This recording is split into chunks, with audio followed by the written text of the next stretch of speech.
La tesis central de esta reflexión es que la Agenda 2030 es una pieza estratégica del capitalismo global para imponer su dominación sobre el mundo.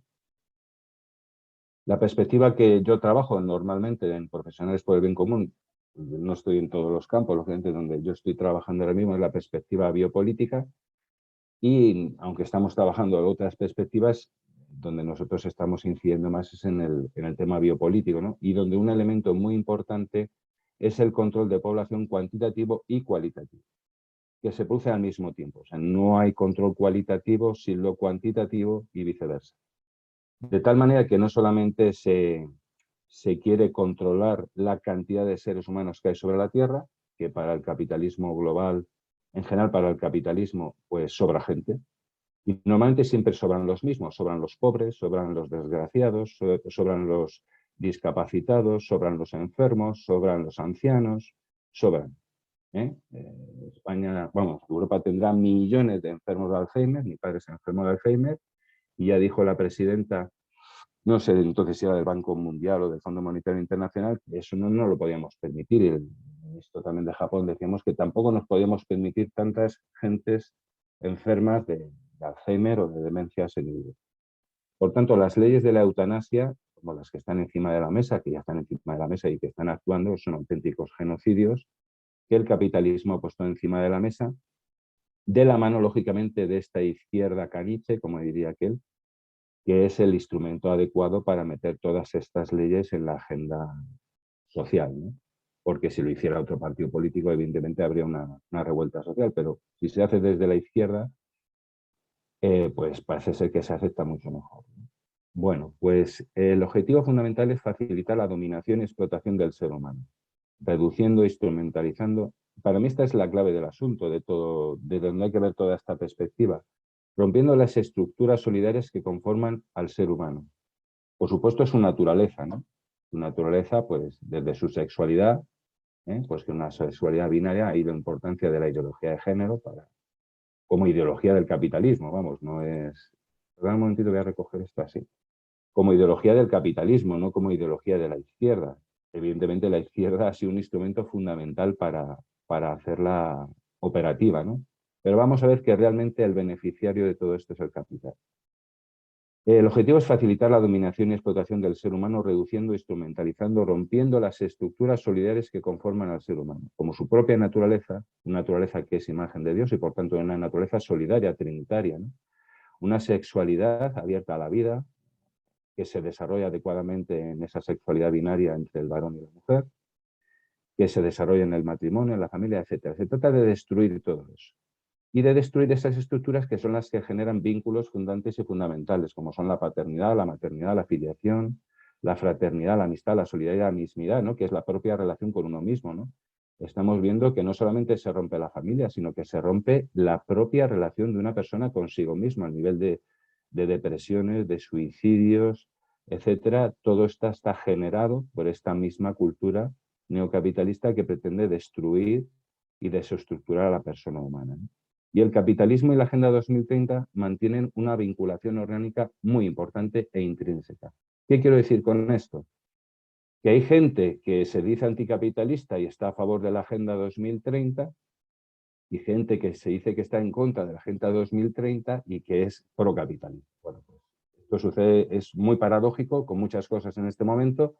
Hoy apoyar el capitalismo está entregado estratégicamente a la Agenda 2030, es un elemento fundamental, no el único, y la Agenda 2030 es un instrumento del capitalismo. Entonces, hay una vinculación intrínseca y orgánica, donde multitud de organizaciones, no solamente de las que se supone que son anticapitalistas de izquierda, están entregadas, sino también muchas organizaciones católicas que, no sé si lo saben o no lo saben, están estratégicamente sosteniendo una agenda que está a favor del aborto, a favor de la eutanasia, a favor de todo lo que ya sabemos, ¿no?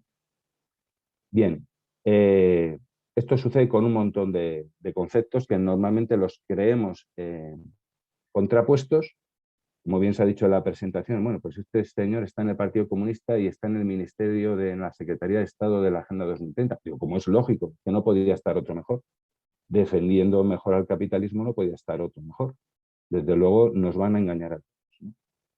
Y después una idea que es fundamental. El gran enemigo del capitalismo actualmente, en todas sus dimensiones, es la Iglesia Católica. Y por tanto la antropología que se sostiene, ¿no?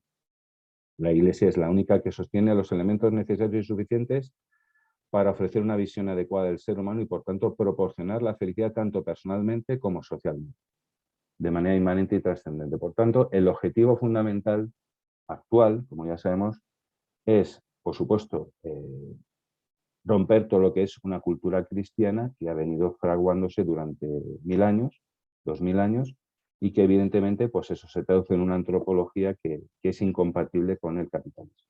Lo que pasa es que muchas veces los cristianos somos los primeros en hacerla compatible, desnaturalizando nuestra fe, ¿no? Bien, el texto de referencia para juzgar, pues claro, todo esto pues hay que irlo poniendo negro sobre blanco, ¿no? Yo cuando leí el libro de Benito XVI, Jesús de Nazaret, pues me quedé impactado, ¿no? Por esta reflexión que tenía sobre el capitalismo. Claro, en la doctrina social de la Iglesia esto está muy claro, pero claro, en un libro que Benito XVI escribe casi personalmente, ¿no? Como una especie de testamento, ¿no? En el que hace sus reflexiones sobre su fe, ¿no? Pues claro, el texto es brutal, ¿no? Dice, después de las experiencias de los regímenes totalitarios, realmente entendemos aquí comunistas, del modo brutal en que han pisoteado a los hombres, humillado, avasallado, golpeado a los débiles, comprendemos también de nuevo a los que tienen hambre y sed de justicia. Redescubrimos el alma de los afligidos y su derecho a ser consolados. Ante el abuso del poder económico, de las crueldades del capitalismo que degrada al hombre a la categoría de mercancía, hemos comenzado a comprender mejor el peligro que supone la riqueza y entendemos de manera nueva lo que Jesús quería decir al prevenirnos ante ella, ante el Dios Mamón que destruye al hombre estrangulando despiadadamente con sus manos a una gran parte del mundo. Este es el núcleo duro de la visión que voy a plantear hoy. ¿Por qué? Porque no es que el problema del capitalismo sea un sistema que funciona mejor o peor. No ese es el tema. Hay capitalismos, sociedades capitalistas de economía tal, que funcionan bien, otras que funcionan regular, otras que funcionan mejor. Ahora estamos viendo cómo la economía china, que es un capitalismo de Estado, pues funciona infinitamente mejor desde el punto de vista capitalista que el capitalismo occidental y está ganando la batalla, pero ese no es el problema fundamental para un cristiano. Para un cristiano el problema fundamental es que jamás podemos aceptar que el dinero pueda ser una fuente de vida. Esto es muy importante. O sea, es verdad que el capital es un factor productivo y es un factor productivo importante, pero siempre tiene que estar subordinado a la persona y jamás pensar que es el propio capital, el propio dinero, el que va a dar la felicidad a las personas. Eso es negar la esencia del Evangelio. Si partimos de otra percepción más suave de nuestra perspectiva del capitalismo, estamos tergiversando nuestra propia perspectiva como cristianos, entiendo yo. Yo hablo desde mi punto de vista. Gracias a Dios, pues esto es un planteamiento que está medianamente claro, pero a veces no somos lo suficientemente radicales en el análisis, ¿no? Porque intentamos como, bueno, pues vamos a distribuir mejor la riqueza. No, no, la esencia del sistema capitalista es una esencia perversa. Y lógicamente se configura así. Eso está, no voy a entretenerme, en toda la doctrina social de la Iglesia del siglo XX. Desde la Rerum Novarum, 40º anno, 80º, por cierto, que Pío XI es un papa absolutamente desconocido, pero que sería importantísimo recuperar, ¿no? En estos tiempos actuales, ¿no? Pablo VI, Juan Pablo II, por supuesto, Benedicto XVI, al que ya hemos puesto en el frontispicio de esta reflexión, y el Papa Francisco, ¿no? Es decir, hay una coherencia en la visión anticapitalista, pero desde esta profundidad. No es un problema de tercera vía, no es un problema de socialdemocracia, de socialismo que ha penetrado en la doctrina social de la Iglesia, no. La esencia es la que dice Benedicto XVI en el libro Jesús de Nazaret. Y entonces este es el tema fundamental del que quiero partir. El capitalismo es cualquier sistema, y ahí está la labor en Sesen de Juan Pablo II, que pone al capital por encima de la persona. El capital es un factor productivo absolutamente necesario para la economía, pero tiene que estar en su sitio. Y ahora está invertido. Está el capital por encima de las personas en todos los ámbitos de la realidad. lo económico, lo tecnológico, el beneficio, el rendimiento por encima de las personas, hasta niveles, como sabemos, de justificar lo injustificable.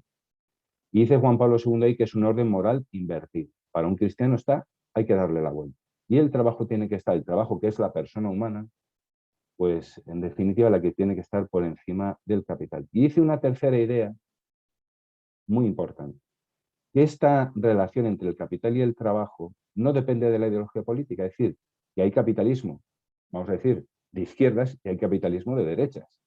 Hay capitalismo en el sentido de que hay regímenes que se dicen comunistas, pero son ultracapitalistas y defienden que el capital esté por encima de las personas. Yo tengo algunos chinos que están realmente dominados espiritualmente por un sistema que saben que si no son los números unos van a vivir esclavizados, así me lo dicen. Si yo no soy el número uno, voy a vivir esclavizado en una fábrica en China trabajando como no puedo estar, entonces tengo que ser el número uno y eso significa que tengo que pasar por encima de quien sea. O sea que el capitalismo, de alguna manera, como decíamos, ya no es simplemente un sistema económico, es toda una cultura, es toda una civilización que se va configurando, que se va evolucionando, lógicamente, pero que se basa justamente en este orden moral invertido, ¿no? ¿Y cuál es el objetivo estratégico del capitalismo en estos momentos? Durante todo el siglo XX, sobre todo a partir de la Segunda Guerra Mundial, ha sido el control de población. Hay una gran página web que les recomiendo, que bueno, la ha elaborado un compañero mío, un amigo mío, que se llama La Guerra a la Población, donde he recogido un montón de materiales para que veamos toda esta relación intrínseca entre capitalismo y control de población. Y entenderemos perfectamente pues, lo que han hecho los Rockefeller, los Bill Gates, la Fundación Ford, etcétera, etcétera, durante todo el siglo XX. Durante todo el siglo XX. Nosotros estamos ya en el siglo XXI, hemos entrado ya, hemos pasado el primer quinto del siglo XXI y estamos viviendo una nueva fase. Pero este control de población sigue siendo muy importante. Control cuantitativo demográfico, algunas teorías pues hablan de que pueden sobrar miles de millones de personas, no porque la Tierra no tenga recursos, que la Tierra tiene recursos para más del doble de la población actual, como bien decían los demógrafos, Colin Clark, por ejemplo, cuando asesoraba a Pablo VI en los años 60, ¿no? La Tierra tiene recursos para 40.000 millones, con la tecnología actual, para 40.000 millones de personas.